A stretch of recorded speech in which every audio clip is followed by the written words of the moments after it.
everyone. This is our 14th class of relation and function. In our previous class, we have discussed composite function.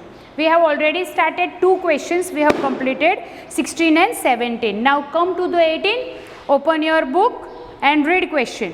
What is the function is given? 18th question. F a to b function given, and another function is given g b to c. Both function is 1 1. Now what you have to prove? That g over f a to c also 1 1. We have to prove this. So let's start with g over f. What is our definition of 1 1 function? Let's revise it once. In 1 1 function, what we learned, that if you have f of x1 equal to f of x2, and if you prove x1 and x2 both are same, then you can say this function is 1 1. That 1 1 function's definition we have already discussed in our previous classes. So just use it and we will prove for g over f. How can we write?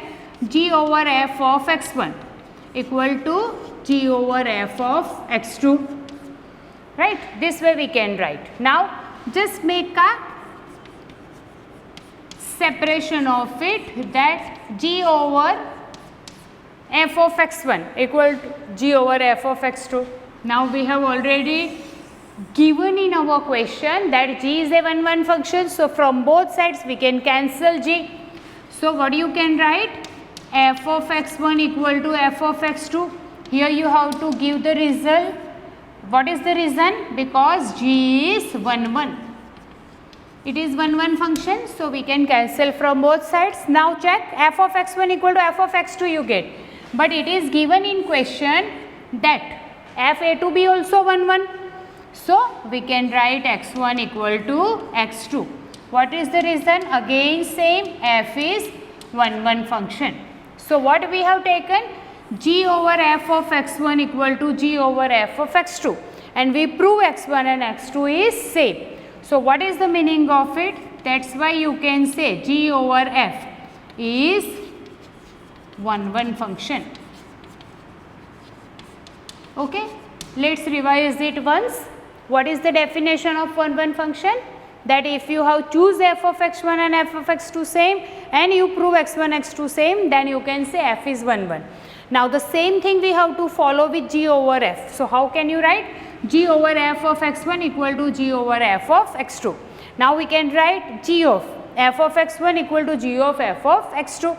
Now g is a 1 1 function. So we can take f of x1 equal to f of x2.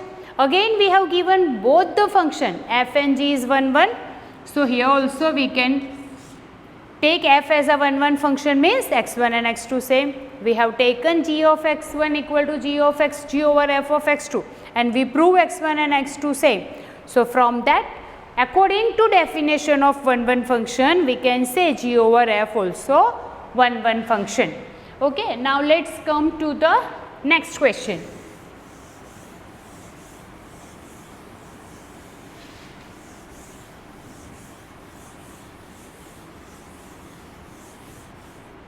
Read your next question. 19th one.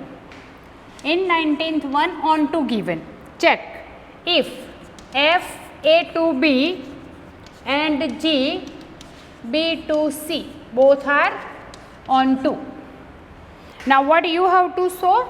That g over f a to c is also on to. We have to prove it. It's just simple that what we have to do, what is our condition for onto or definition? That range and codomain of a function is same. Then you can say it is onto.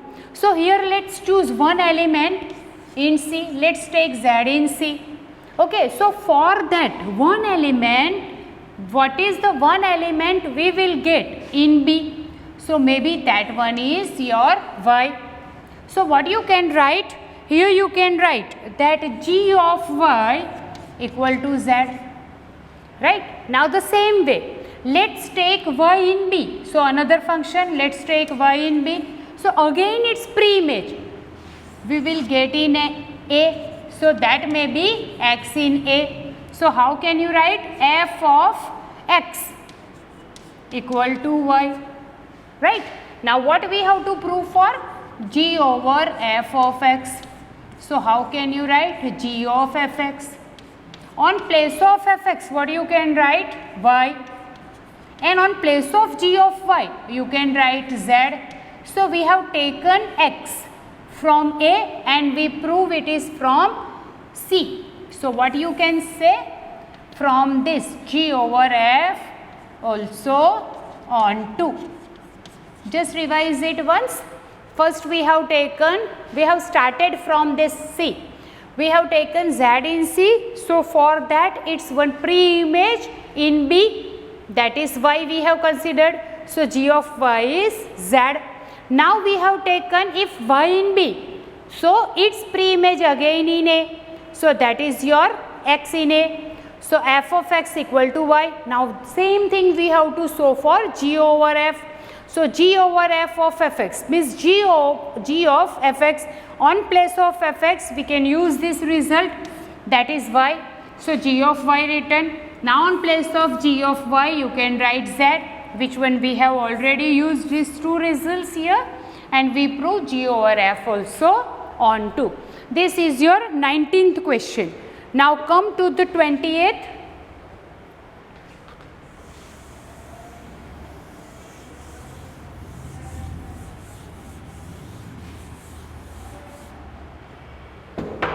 Our 28th question is,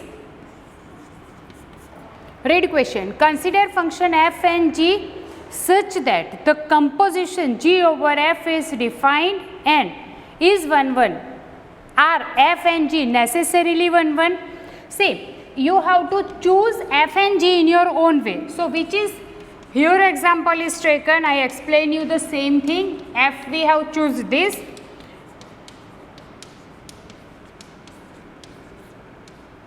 and g, and one result is taken fx equal to x. Same way g is taken 1, 2, 3, 4, 5 and 6. And again 1, 2, 3, 4, 5 and 6. But two more thing is taken for g of x equal to x. This is for 1, 2, 3 and 4. X equal to 1, 2, 3, 4. But for g of 5 and g of 6, we have taken the same term. Now check. What is the question? That f and g you have to choose in such a way that g over f is 1 1. But you have to check f and g also 1 1 or not. So we have taken one example in which first we have shown this is 1 1. But check g. For g here, for two different question, we have taken one order pair g 5 comma 5, another order pair 6 comma 5. So for two different question, we have choose the same answer. So what is the meaning of it? It is not 1 1. G over f is a 1 1 because we have taken the same function fx and gx is x only. So g over f we can say 1 1. But for that f and g is not 1 1. So remember, if f and g is 1 1, you can prove g over f 1 1. But g over f is 1 1, then it is not necessary that f and g also 1 1. This result you have to use for MCQ also. So just remember.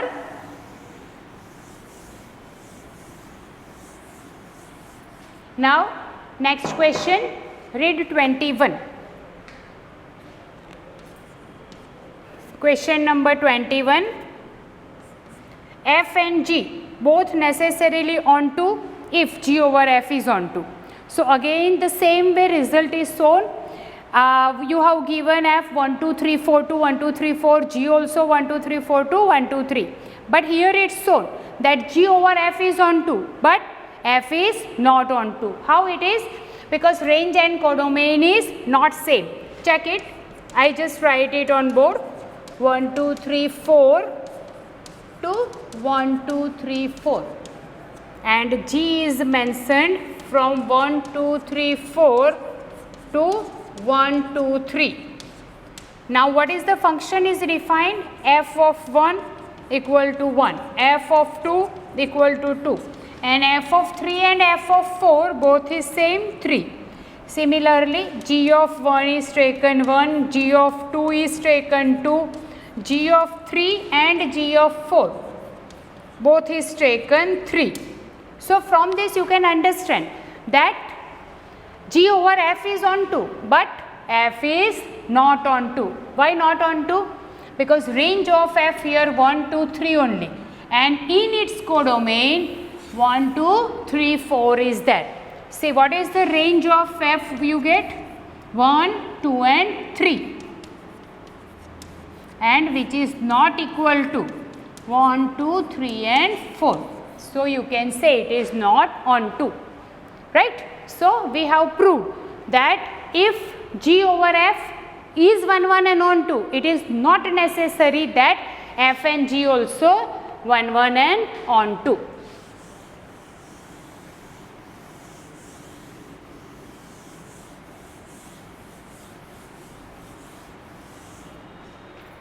Okay, now let's start next question. 22. In your 22 question, function given f 1, 2, 3 to a, b, c. Another function is given, first for f of 1 a, for f of 2 b and f of 3 c is given. Now, g is given from a, b, c to 1, 2, 3. Now, g over f identity and f over g also identity. This one is given. X and y, what is given? X is 1, 2, 3 and y is a, b, c. Right? That one you have to show. That function g a, b, c to 1, 2, 3 exists, and g over f and f over g is identity. Okay, so let's start with it.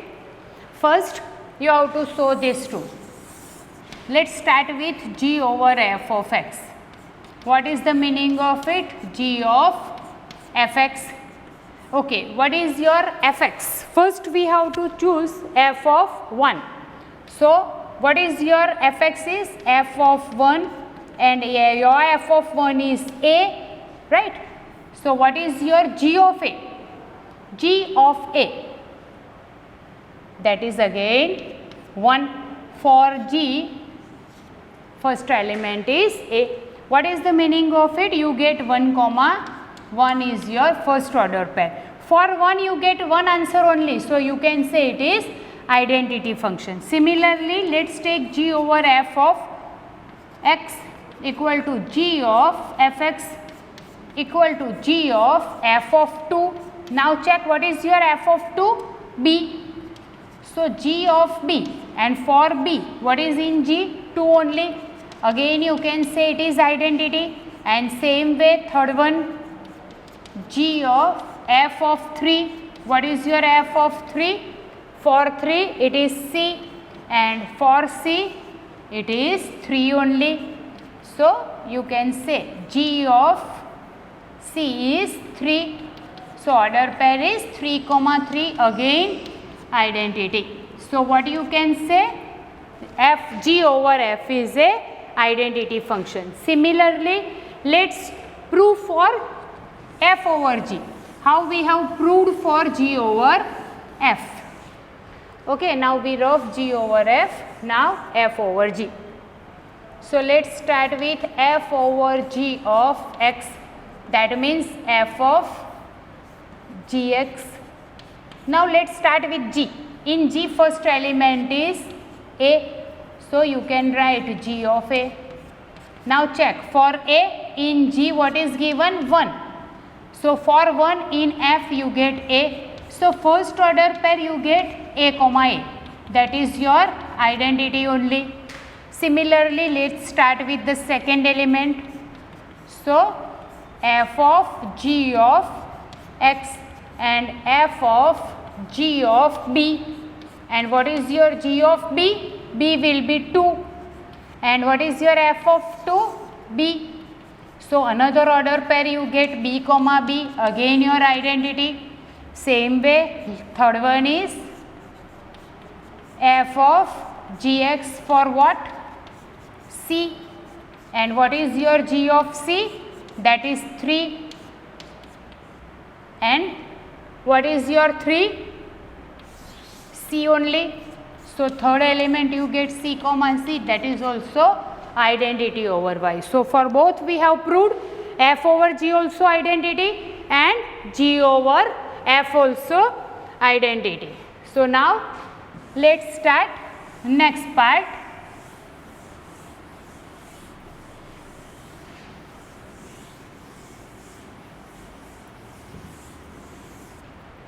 Okay, your next one is invertible function. Just I explain you what is the, we already discussed inverse in so many times. So that is only invertible function. Suppose your function f is 1 1 and on 2, right? Then you can find its invertible function or you can find its inverse. But what is your inverse? If you combine two functions f over g, if you get identity, and again same way g over f also identity, then you can say that f and g both are inverse of each other.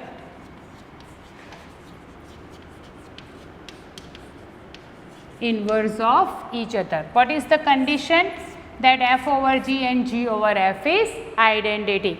Okay, main necessary and sufficient condition for existence of inverse is that function should be 1 1 and on 2. If function is 1 1 and on 2, then only its inverse will exist. And if you combine that two functions whose composition of a function is a identity function, then you can say both are inverse of each other. How can you write inverse? Suppose I want to write inverse of f, then I can write over minus sign on given function. Now you can see in your book definition. Suppose one function f a to b is mentioned and you can say fx equal to suppose y, then its inverse will exist and that function from b to a. What we have changed? Domain became codomain and codomain became domain, invertible function, and you can write f inverse x equal to y. That way we can mention inverse. That is your definition number 9 in your book, so you can revise it. This is your inverse function. We discussed one question for inverse function, so it will be more clear to you. You have given function from n to y and function is f of x equal to 4x plus 3.